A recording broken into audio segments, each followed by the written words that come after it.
This slidecast is for Dr. Egan's History 3UA3 course. This slidecast is produced and narrated by Alexis Mackey and is about Mary Wollstonecraft's life and her works, as well as why I feel she's a futurist in her own right. Mary Wollstonecraft was born on April 27, 1759, near London. She was the second of 6 children to her parents. Her father was known to have bursts of violence. Within her early 20s, she chose to move out of her home to escape the violence and become her own person. Although much of Mary's early life was faced with hardships, she was still able to advance her thinking and become a futurist, which did not gain a definition until 1835. Mary's public career started as a teacher, and with this, her writing did have the theme of education throughout. As a school teacher, Mary can be seen as much more than an educator. Although her most notable work did have a strong theme of education, Mary was many things, including a teacher, a philosopher, a writer, a mother, a wife, and what is now known as a futurist. Mary was most known for her works of writing. Although she has many works, the one she is most known for, A Vindication of the Rights of Woman, which was published in 1970. Within A Vindication of the Rights of Woman, Mary brings ideas to light which were not seen as popular, but she chose to write and publish them anyway. Mary's past, living in what was sometimes a violent situation and then escaping this to become a school teacher, allowed Mary to gain wonderful insight into what was a world that many did not see or talk about in the late 1700s. This experience within her life inspired her with a burning desire to see the wrongs in humanity set right. The wrongs in humanity are stated within her book, A Vindication of the Rights of Woman. Mary states, "Women are human beings before they are sexual beings. That mind has no sex," thus denying their economic independence, encouraging them to be docile and attentive to their looks for the exclusion of all else. The views in which Mary held were widespread, but yet she states women's perfectibility was to go hand in hand with men's. The right of a man and the right of a woman were one and the same. She believes in equality so deeply. One of the most important themes within Mary Wollstonecraft's writing was the need for education, and primarily the need for female education was also a need of society as a whole. Unless the intellectual condition of women improved, there could be no further social advance for humanity. Mary's life was filled with conflict and hostility towards her for writing the works she chose to write and share with the world, because it was so different from what everyone else was saying. But although the teachings of God were being used against her, she still stated, "God meant us to be happy, and all would be right in the future."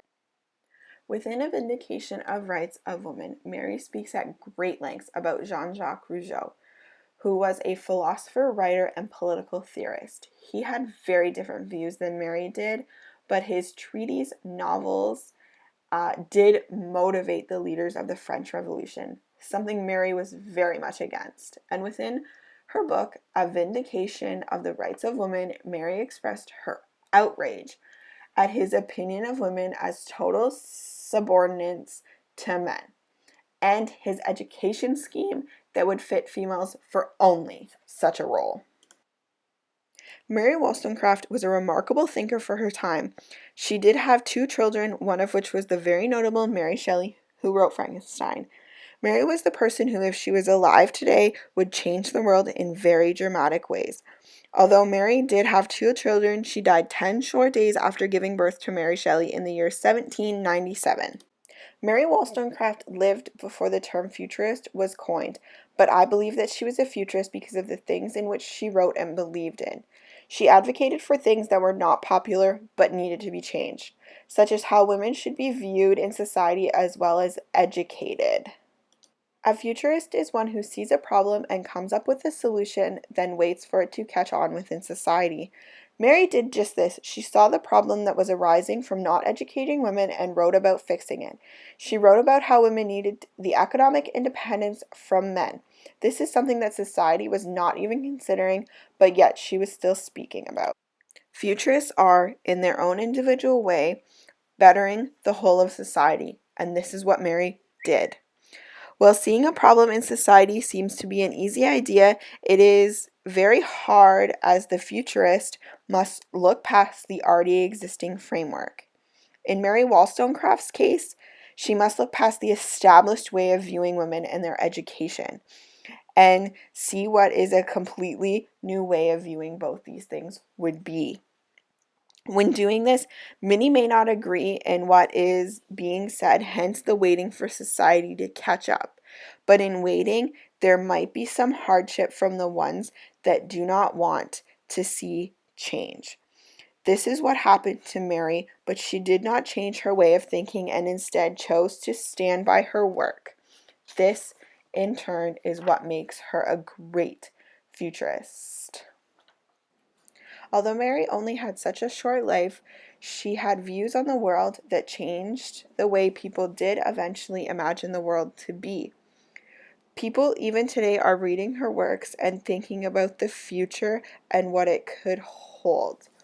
Mary Wollstonecraft's work is also greatly read today within the feminist community, as she can be seen as one of the early feminists. She saw the problems and fixed it while waiting for the rest of the society to catch up, a mark of a true futurist.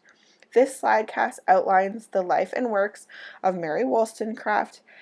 It also states why Mary was a futurist. Thank you for viewing.